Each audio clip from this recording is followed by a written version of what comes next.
Hello friends, welcome to my YouTube channel. तो friends, आज हम हरिवंश राय बच्चन जी की आत्मकथा क्या भूलूं क्या याद करूं के बारे में पढ़ने वाले हैं।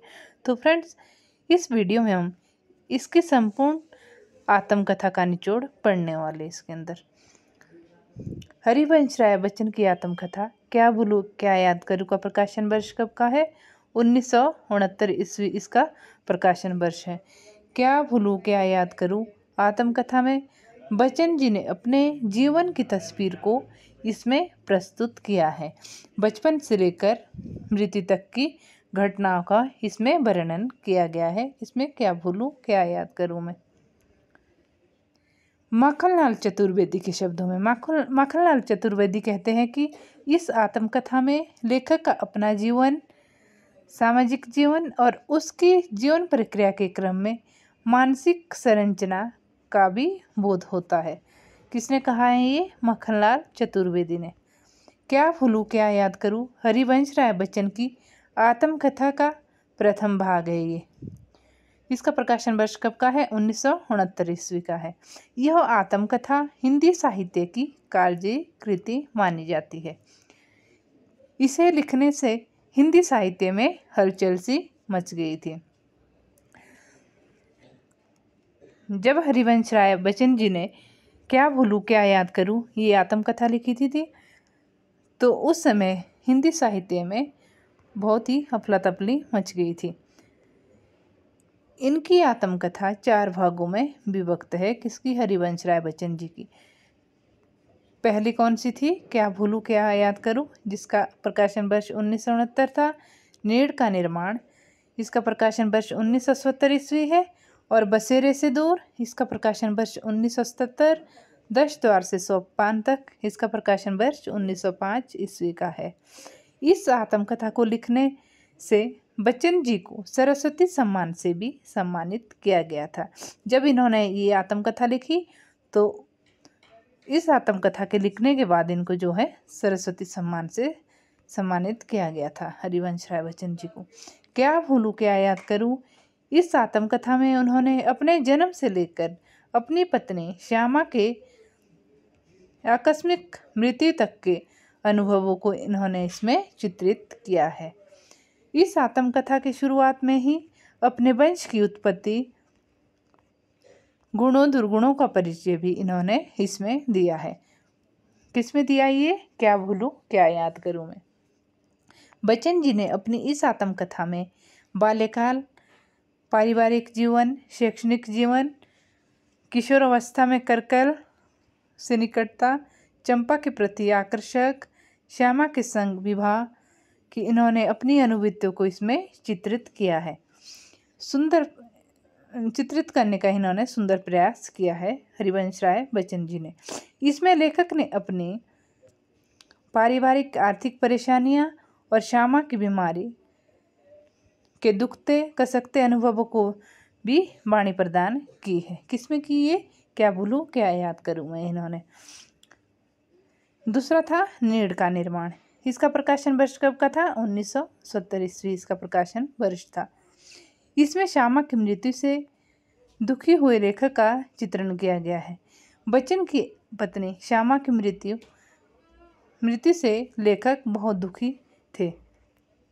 बच्चन जी की आर्थिक स्थिति खराब होने के कारण विवश होकर इनको जो है अपनी मन स्थिति से बाहर निकलना पड़ा और ये कभी सम्मेलनों में काव्य पाठ के लिए जाने लगे।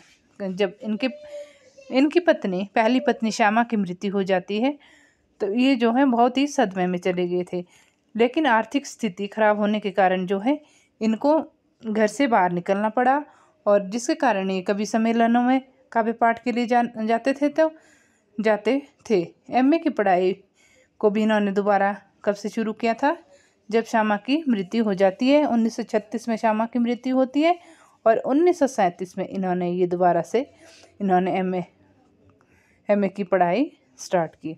नीड़ के निर्माण में किस तरह वह बरेली में तेजी के साथ इनकी मुलाकात होती है और दोस्तों द्वारा इनके साथ पुनर्विवाह के लिए तैयार करना आदि का भी वर्णन किया है। तेजी के आने के बाद इनके जीवन में जैसे बाहर आ गई हो, तेजी ने 2 पुत्रों को जन्म दिया। इनका नाम क्या था? पहले था अजीत, जिनको अमिताभ बच्चन के नाम से भी जाना जाता, अमित, दूसरा था अजीत। इनको जन्म दिया था, जिसका जन्म देकर नीड़ का निर्माण किया था इसने। किसने? तेजी ने। तेजी कौन थी? हरिवंश राय बच्चन जी की दूसरी पत्नी का नाम था। बसेरे से दूर, इसमें उन्होंने अपने जीवन की कहानी सुनाई है हरिवंश राय बच्चन जी ने। जब उन्होंने अपने देश, नगर, घर परिवार से दूर रहकर कैम्ब्रिज विश्वविद्यालय में इन्होंने विलियम बटलर यीट्स के साहित्य पर शोध किया, उसका वर्णन किया है। और कैम्ब्रिज विश्वविद्यालय में किन किन परेशानियों को उन्होंने झेला है, उसको इस आत्मकथा में उन्होंने लिखा है। तेजी के अकेलेपन, किस प्रकार से तेजी हरिवंश राय जी के अनुपस्थिति में आर्थिक संकटों से किस प्रकार जूझी हो, और सिर फिरे सज्जन द्वारा प्राप्त हुई उनको मानसिक प्रताड़ना को भी अभिव्यक्ति मिली है इसमें। 10 द्वार से सोपान तक, ये इनकी चौथी आत्मकथा है। यह बच्चन जी की आत्मकथा का चौथा भाग है। इस आत्मकथा के प्रारंभ में ही लेखक ने 10 द्वार और सोपान का अर्थ स्पष्ट किया है, जो उनके इलाहाबाद और दिल्ली के घरों के नाम हैं। कौन से? 10 द्वार से सोपान तक। 10 द्वार का अर्थ होता है जिसके 10 दरवाजे हो, और सोपान का अर्थ क्या होता है? सोपान का अर्थ होता है सीढ़ी। इसमें इन्होंने 10 वर्ष तक हिंदी विशेषाधिकारी के पद पर कार्य किया है, उसका वर्णन किया है, और 6 वर्ष तक राज्यसभा के मनोनीत सदस्य के रूप में भी कार्य किया है। इस आत्मकथा में बच्चन जी ने अपनी पत्नी, पुत्रों एवं बहुओं के साथ रहने की स्मृतियों को संजोते हुए नवनिर्मित आवास सोपान में प्रवेश करने तक की जीवन यात्रा की लेखनी को इसमें प्रस्तुत किया है उन्होंने।